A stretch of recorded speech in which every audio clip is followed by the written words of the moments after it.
Hay un momento en la vida en que lo que antes te parecía obvio comienza a fracturarse. Es ese instante en el que miras a tu alrededor y todo parece encajar. Y sin embargo, algo no lo hace. Hace poco alguien me dijo algo que me atravesó el alma. Una persona exitosa, brillante, de esas que han logrado todo lo que se propusieron. Me miró con una calma que solo tienen los que ya han conquistado sus metas y me dijo: he construido todo lo que soñé. Estoy exactamente donde quería estar. Entonces, ¿por qué todos siguen preguntándome cuándo voy a encontrar a alguien? ¿Por qué mi vida parece incompleta hasta que lo haga? Y en ese silencio, comprendí algo que casi nadie se atreve a mirar de frente. ¿Qué pasaría si ese alguien tuviera razón? ¿Y si el verdadero poder no estuviera en encontrar a otra persona, sino en permanecer solo?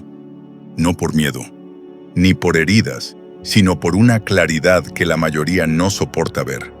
Porque existe una fuerza inmensa en la soledad, pero una fuerza que nos han enseñado a temer. A lo largo de la historia, los grandes transformadores del mundo compartieron un secreto que nunca se escribió en los libros.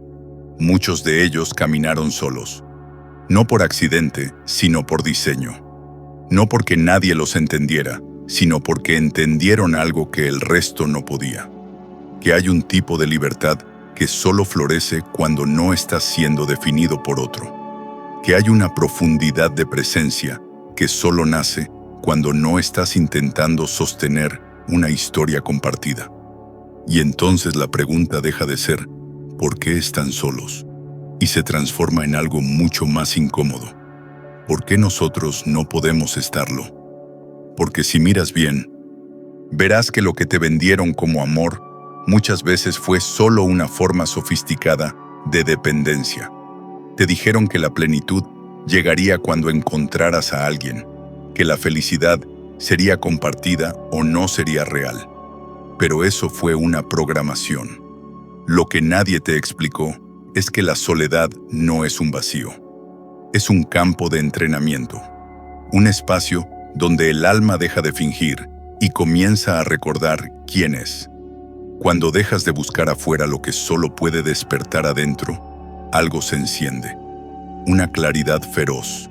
Una calma que no necesita compañía para sentirse viva. Y aquí es donde comienza la verdadera revolución interior. Porque permanecer solo no es renunciar al amor. Es honrarlo de la manera más pura posible. Sin necesidad, sin ilusión, sin miedo. Si sientes que estas palabras tocan alguna fibra de tu interior, suscríbete y acompáñanos. Aquí exploramos esas verdades que el mundo prefiere mantener en silencio. Porque la soledad no es un castigo. Es el gran premio para quienes ya no quieren pertenecer a una historia escrita por otros. Es el espacio donde el alma deja de mendigar atención y comienza a crear su propio universo. Y cuando entiendes eso, ya no puedes volver atrás. Hay una historia antigua que sigue repitiéndose en la mente de quienes alguna vez se atrevieron a pensar por sí mismos. Cuenta que Alejandro Magno, el conquistador más temido y admirado de su tiempo, fue en busca de un hombre que no tenía nada. Un filósofo llamado Diógenes. Alejandro lo encontró viviendo dentro de un barril, desnudo, libre de posesiones, libre de deudas, libre del teatro del mundo. Se acercó, su sombra cubrió al anciano, y con la voz de quien sabe que puede ofrecerlo todo, dijo: «Soy Alejandro Magno, pídeme lo que quieras, y será tuyo». Diógenes lo miró sin temor, sin admiración, sin la más mínima señal de interés, y respondió: «Muévete un poco, me estás tapando el sol». En esa frase, el mundo entero se quebró por un instante, porque el hombre más poderoso de la tierra acababa de encontrarse con alguien que no necesitaba nada de él. Se dice que, mientras se alejaba, Alejandro murmuró: «Si no fuera Alejandro, desearía ser Diógenes». Piensa en eso. El conquistador de imperios envidiando al hombre que vivía en un barril. ¿Qué tenía Diógenes que Alejandro no podía comprar con todo su oro? con todo su ejército, con todo su prestigio. Tenía lo único que no se puede negociar: soberanía sobre sí mismo. Alejandro podía dominar ejércitos, pero no podía dominar sus pensamientos. Podía poseer tierras, pero no podía poseerse a sí mismo. Su tiempo no le pertenecía, su calma no le pertenecía. Su identidad estaba fragmentada entre deberes, compromisos y expectativas. Era prisionero del imperio que había construido. Diógenes, en cambio, no tenía más reino que su respiración. No había nadie que pudiera comprarlo, retenerlo o definirlo. Su vida no dependía del aplauso, del amor o del reconocimiento de nadie. Su existencia era suya por completo. Y esa es la paradoja que el mundo moderno no quiere que veas. Nos enseñaron que libertad es tener opciones, pero nunca nos enseñaron que soberanía es no necesitar ninguna. Nos entrenaron para medir el éxito en función de lo que acumulamos, pero no nos explicaron que cuanto más acumulas, más partes de ti comienzan a pertenecer a lo acumulado. Alejandro ganó territorios, pero perdió la paz. Diógenes no ganó nada, pero no tenía nada que perder. Uno fue dueño de un imperio, el otro dueño de su alma. Y eso es lo que la mayoría olvida: que hay un tipo de grandeza que no se construye hacia afuera, sino hacia adentro. Que la verdadera realeza no se mide por lo que gobiernas, sino por lo que no te gobierna. Existe un hilo invisible que atraviesa la historia humana. Una corriente silenciosa que une a los que se atrevieron a crear algo que nunca había existido antes. No es un patrón casual. Es una marca que se repite en los grandes transformadores, en los que empujaron los límites del pensamiento, el arte o la ciencia. Y si observas con cuidado, descubrirás algo que el mundo entero ha intentado pasar por alto. Nietzsche nunca se casó. Schopenhauer nunca se casó. Tesla nunca se casó. Emily Dickinson pasó su vida en una habitación, escribiendo versos que no serían comprendidos hasta después de su muerte. Beethoven, Da Vinci, Newton, Kant. La lista podría seguir. Todos ellos compartieron una forma particular de soledad. Una soledad elegida, no impuesta. Una soledad que no era un castigo, sino un estado de concentración absoluta. El mundo los observó desde afuera y los llamó excéntricos, difíciles, inadaptados. Dijo que estaban rotos, que no sabían amar, que su genialidad era el precio de su aislamiento. Pero tal vez fue al revés. Tal vez su aislamiento fue la condición de su genialidad. Tal vez comprendieron que hay una etapa del alma que no puede compartirse sin perder su fuerza, que el acto de crear algo verdaderamente nuevo exige una atención total, un compromiso feroz con la propia transformación. No se trataba de desprecio hacia los demás, sino de una fidelidad radical hacia sí mismos. Sabían que dividir esa energía significaba diluir el fuego que los sostenía. Porque mientras el mundo busca amor para sentirse completo, algunos buscan silencio para recordarse quiénes son. Y aquí es donde el mensaje se vuelve incómodo, porque nos educaron para creer que querer estar solo es una señal de vacío, de egoísmo, de incompletud. Nos enseñaron que amar es entregarse, que el bien supremo es compartirse, incluso si eso implica perderse. Pero hay una pregunta que nadie se atreve a hacer. ¿Qué pasa cuando compartirse significa renunciar al propósito que viniste a cumplir? ¿De verdad es egoísta cuidar el espacio donde nace tu visión? ¿Es egoísta elegir no fragmentarte, no reducir tu energía para adaptarte a las expectativas de otros? O tal vez lo verdaderamente egoísta sea intentar arrastrar a alguien a un destino que no puede comprender. Algunos caminos no admiten acompañantes, no porque no haya amor, sino porque el amor que los impulsa es demasiado grande como para necesitar una forma. Y tal vez eso sea lo que el mundo no entiende, que hay almas que no buscan pareja, sino propósito. No buscan refugio, sino expansión. Y cuando una persona así se entrega a su propia obra, no lo hace para escapar del amor, sino para volverse uno con él. Nietzsche tuvo una visión que no era una teoría, sino una provocación al alma. La llamó la recurrencia eterna. Decía, imagina que una voz te dijera que tendrás que vivir tu vida exactamente como la has vivido, una y otra vez, por toda la eternidad. Cada instante, cada error, cada elección repetida infinitamente, sin posibilidad de cambio. La mayoría se estremecería ante esa idea, no porque teman al tiempo, sino porque saben, en el fondo, que no están viviendo su propia vida. Están viviendo un libreto que otros escribieron por ellos. Un guión invisible que dicta, estudia, trabaja, cásate, ten hijos, jubílate, muere. Y entre todo eso, si queda espacio, tal vez tengas un pasatiempo para no pensar demasiado. Nietzsche preguntó, ¿qué pasaría si pudieras mirar ese ciclo eterno y decir sí? Sí a cada momento, sí a cada pérdida, sí a cada decisión, porque tu vida sería tan auténticamente tuya, tan alineada con tu voluntad más profunda, que no habría nada que quisieras cambiar. Esa es la prueba definitiva de soberanía. Vivir de tal modo que podrías repetir tu existencia eternamente sin arrepentirte. Pero no puedes decir sí a la recurrencia eterna si estás viviendo la idea de otra persona sobre cómo debería ser tu vida. No puedes abrazar ese destino si has entregado tu tiempo, tu energía o tu propósito a las expectativas de los demás. Porque cuando cambias tu soberanía por seguridad, tu libertad por pertenencia, tu fuego por comodidad, algo dentro de ti comienza a apagarse.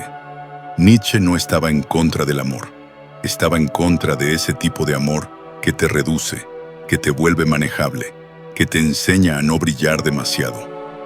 Lo llamó el amor al prójimo, ese amor domesticado en el que sacrificas lo que podrías ser por lo que otra persona necesita que seas. Y frente a eso, propuso una nueva figura, el Übermensch, el ser humano que crea sus propios valores, que deja de vivir de acuerdo a los mandamientos del mundo y comienza a escribir su propio código. No se trataba de ser un superhombre, ni de dominar a otros. Era una invitación al autodominio, al coraje de ser autor de tu propia existencia, incluso si eso te deja fuera del guión aceptado. Porque nadie puede crear nuevos valores mientras sigue viviendo para complacer a otros. Nadie puede trascender si necesita pedir permiso para hacerlo. Y aquí está el punto que casi nadie se atreve a mirar de frente. En el momento en que entras en una relación tradicional, aceptas una premisa tácita, que tu vida ya no es completamente tuya, que tu tiempo se vuelve negociable, que tus decisiones se consultan, que tus prioridades se reparten. Y poco a poco, sin darte cuenta, comienzas a editarte. Suavizas tus aristas para no incomodar.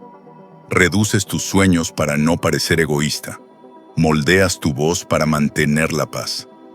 Hasta que un día te despiertas y descubres que sigues vivo, pero ya no eres tú quien está viviendo. Schopenhauer comprendió algo que muy pocos pueden sostener sin huir de sí mismos. Pasó la mayor parte de su vida en soledad. Escribía por las mañanas, caminaba por las tardes, pensaba por las noches. No tenía que consultar decisiones, ni atender rutinas familiares, ni administrar emociones ajenas. Su tiempo era suyo, su mente era suya, y por eso muchos lo juzgaron. Lo llamaron misántropo, misógino, amargado. Pero basta leer su obra para entender que no había amargura allí, sino una lucidez que asusta. La claridad que solo aparece cuando toda tu atención está al servicio de la verdad. Él escribió una frase que resume una vida entera. Un hombre puede ser él mismo solo mientras está solo. Y si no ama la soledad, no amará la libertad, pues solo cuando está solo es realmente libre. Piensa en eso. Cuando estás solo, no aislado, no herido, sino soberano, Descubres un espacio donde no tienes que justificarte ante nadie. Eres libre de pensar cualquier pensamiento, de seguir cualquier impulso, de habitar tus sombras sin miedo a ser malinterpretado. En ese estado, tu vida deja de ser una negociación constante y se convierte en un laboratorio de autodescubrimiento. Eso es lo que Nietzsche quería decir cuando hablaba de la soledad como condición para la creación. No se refería a escapar del mundo, sino a recuperar el mando sobre tu atención, sobre tu energía, sobre el rumbo interior de tu existencia. Los estoicos también lo sabían.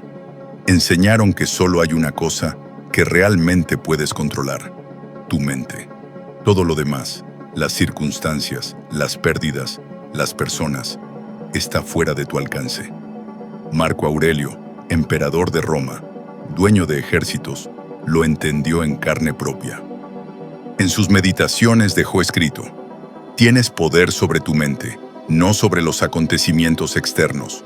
Compréndelo y encontrarás la fuerza. Lo fascinante es que Marco Aurelio estaba casado, tenía hijos, tenía el peso del imperio sobre sus hombros.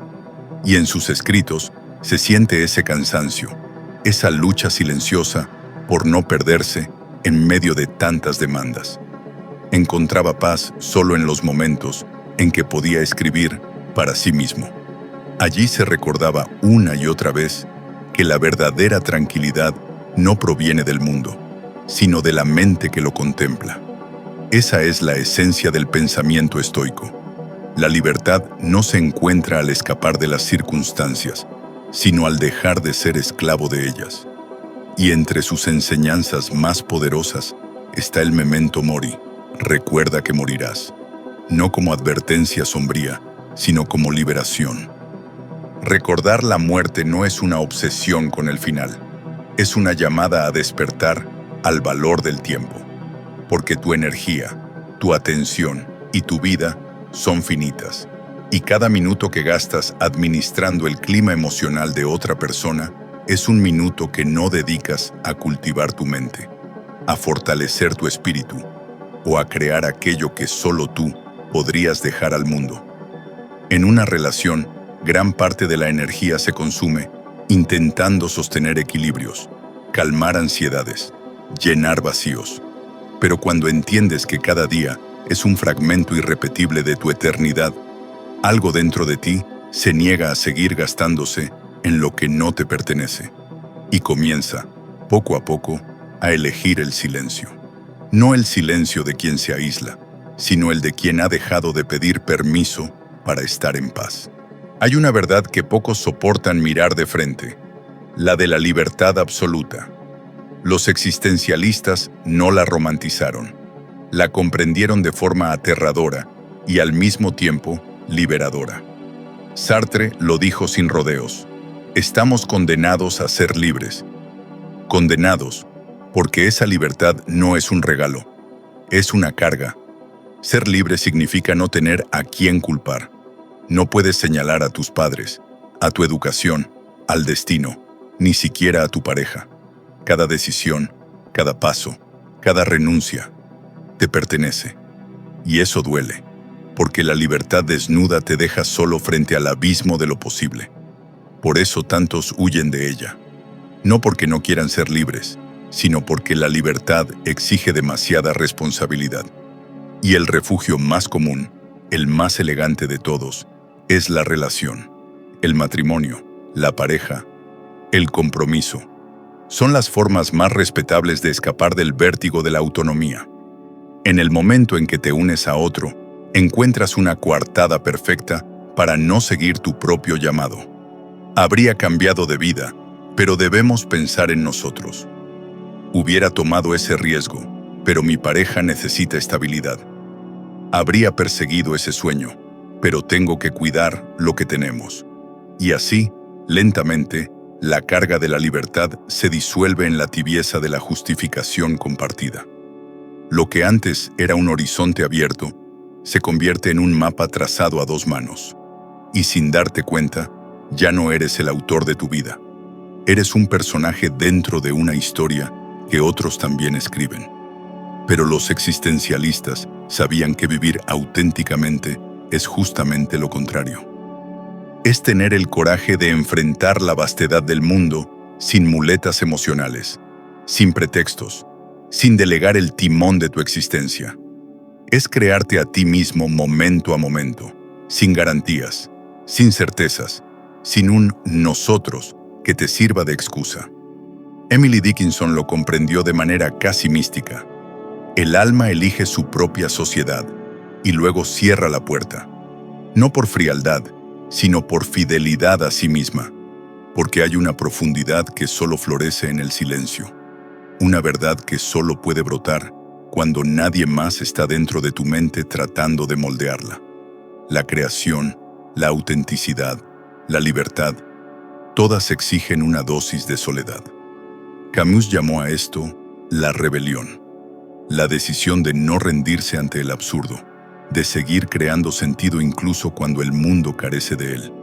Y en un tiempo donde todo te empuja a emparejarte, a formar parte, a encajar, la rebelión más radical es decir, no. Permanecer soberano, permanecer libre, permanecer despierto.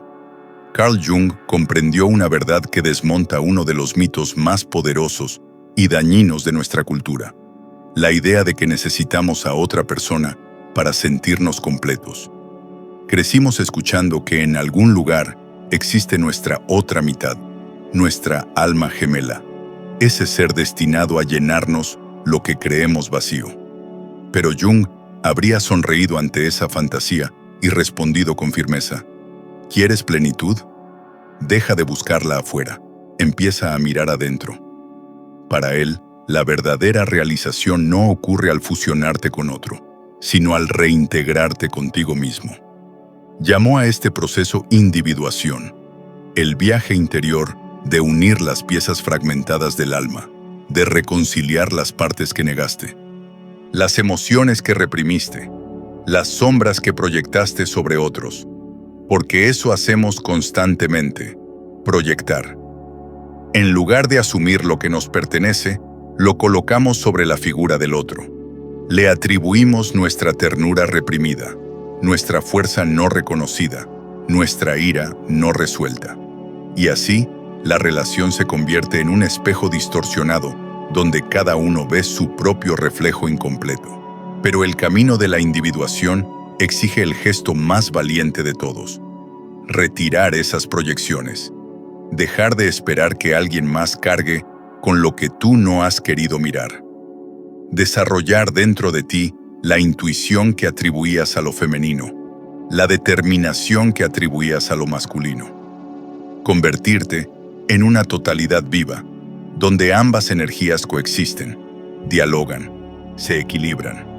Y eso es algo que muy pocos logran mientras están inmersos en una relación, porque las relaciones, al menos en su forma inconsciente, prosperan gracias a esas proyecciones, se alimentan de ellas. La persona soltera, en cambio, cuando comprende el lenguaje profundo de Jung, posee una ventaja espiritual inmensa. Se ve obligada a confrontarse. No tiene a quién culpar, no tiene sobre quién volcar su sombra. Está sola ante el espejo. Y es allí, en ese silencio radical, donde comienza el verdadero trabajo del alma. Jung lo dijo con una claridad que resuena como un eco eterno: el privilegio de una vida es convertirse en quien realmente eres, no en quien otro necesita que seas, ni en quien el amor te exige ser, sino en quien tu propio espíritu lleva siglos intentando recordar. Y ese viaje, aunque solitario, es el único que te conduce a la totalidad, porque llegar a ser uno mismo no es una experiencia compartida, es un acto sagrado de integridad interior. Hablemos del poder, no del poder sobre otros, sino del poder más silencioso y temido de todos, el de actuar sin ser leído, el de moverte sin dejar huellas, el de decidir sin pedir permiso. Maquiavelo lo sabía. El poder verdadero no se muestra, se resguarda. Nace de la opacidad, de la capacidad de mantener tu interior inaccesible, de no revelar ni tus intenciones ni tus miedos. Porque el momento en que alguien te descifra, te pierde el respeto y te gana el control. Y esto es precisamente lo que una relación tradicional te arrebata. Te vuelve transparente, te desnuda psicológicamente. Tu pareja conoce tus vulnerabilidades, tus estrategias, tus inseguridades más íntimas. Conoce tus ritmos y tus silencios, tus puntos de quiebre y tus deseos no expresados. Y cuando alguien posee ese mapa completo de ti, ya no eres un territorio soberano. Eres un terreno cartografiado, predecible, gobernable. La persona soltera, en cambio, se mueve como una sombra entre los pliegues del mundo. Nadie conoce del todo sus motivos. Nadie puede anticipar sus giros. Sus movimientos no requieren explicación. Su tiempo no se negocia. Puede desaparecer de un entorno y reaparecer en otro sin rendir cuentas a nadie. Esa imprevisibilidad no es frialdad. Es libertad en su forma más pura. Es el poder de no estar condicionado por la mirada ajena. Florence Nightingale comprendió esto con lucidez profética. Rechazó el matrimonio, no por falta de amor, sino por exceso de propósito. Sabía que su vocación, redefinir la enfermería, transformar el cuidado humano, no sobreviviría a las demandas domésticas de una vida compartida. Eligió la soledad como estrategia, no como castigo. Lo mismo hizo Nikola Tesla, quien admitió sin culpa que el matrimonio interferiría con su trabajo. No fue misantropía, fue enfoque absoluto. Y ese es el punto. Las grandes creaciones, las ideas que mueven civilizaciones, rara vez nacen de una mente dividida. Provienen de un corazón que aprendió a proteger su misterio. Porque el poder más alto no se conquista, se conserva en silencio. La elección radical. Soberanía sobre seguridad. Quiero que veas esto sin romanticismos ni excusas. Elegir la soledad, permanecer soltero, mantener tu soberanía. No es un rechazo al amor ni una renuncia al mundo. Es una afirmación. Es reconocer que tienes una sola vida, una única oportunidad para convertirte en lo que realmente eres. Y esa oportunidad exige recursos que la mayoría de la gente entrega sin pensar. Exige tiempo que no se negocia, atención que no se reparte, energía que no se disuelve en el vaivén emocional de otro, espacio propio que no se invade, silencio que no se rompe. Sí, hay un costo. Pierdes la comodidad de la compañía. Pierdes la ilusión de seguridad que ofrece el nosotros. Pierdes la validación de encajar en el molde social. Pero a cambio, obtienes algo infinitamente más raro. Te obtienes a ti mismo, sin filtros, sin concesiones, sin la necesidad de edulcorar tus sueños para que sean aceptables. Despiertas cada mañana con una sola pregunta. ¿Qué quiero crear hoy? Y no necesitas añadirle el temido apéndice. ¿Y estará de acuerdo mi pareja? Ganas la extraña serenidad de saber que tu destino no está atado al de nadie más. Que tus errores y tus victorias te pertenecen por completo. Que tu vida es tuya para construirla o destruirla. Esa es la carga y también el privilegio de la verdadera libertad. Y no es un camino para todos. La mayoría elige la calidez de la pertenencia antes que el vértigo de la autonomía. Y está bien, no hay condena en eso. Pero algunos sienten otra llamada, una inquietud sutil, una sospecha de que hay algo más que el ciclo del vínculo y la rutina. Si eres uno de ellos, tal vez no estés huyendo del amor. Tal vez estés respondiendo a la vocación más alta de todas, la de no traicionarte. Porque lo que llamas soledad, quizás nunca fue aislamiento. Quizás siempre fue soberanía. El amor propio como la historia más grande. La persona que elige la soledad estratégica no huye del mundo. Corre hacia su centro. No evita la intimidad. Simplemente se niega a diluirse. No teme al compromiso. Solo ha decidido comprometerse con algo más grande que una pareja. Con el llamado más alto que existe. El de convertirse en sí misma de forma total. Inquebrantable. Luminosa. Y en un mundo que te programa desde niño para creer que estar completo depende de otro, este es el acto más radical imaginable. Decir, con calma y sin orgullo, ya estoy completo, ya soy libre. Si nadie más logra entenderlo, no importa. Porque quien elige la soberanía ya ha ganado el único premio que importa: la libertad interior, la vida indivisa, la mente sin cadenas. El amor más grande no es el que se encuentra en otra persona, es el que se revela cuando, por fin, dejas de traicionarte. Es la historia entre tú y la vida que te atreves a vivir bajo tus propios términos. No eres la mitad de nada esperando una réplica. Eres la ecuación completa. Eres el fuego y la fragua, el escultor y el mármol, el escritor y la historia que escribe. Y no necesitas el permiso de nadie para empezar a vivir como tal. Este es el secreto que conocían los grandes creadores, los filósofos, los espíritus que movieron el mundo. Ellos entendieron que la soberanía no se encuentra, se recuerda. Que la plenitud no se busca afuera, se construye adentro. Y en el instante en que dejas de entregar fragmentos de ti para ser amado, algo se enciende, la certeza de que ya eras suficiente desde el principio. Así que sí, permanece soltero. No porque debas, sino porque eliges.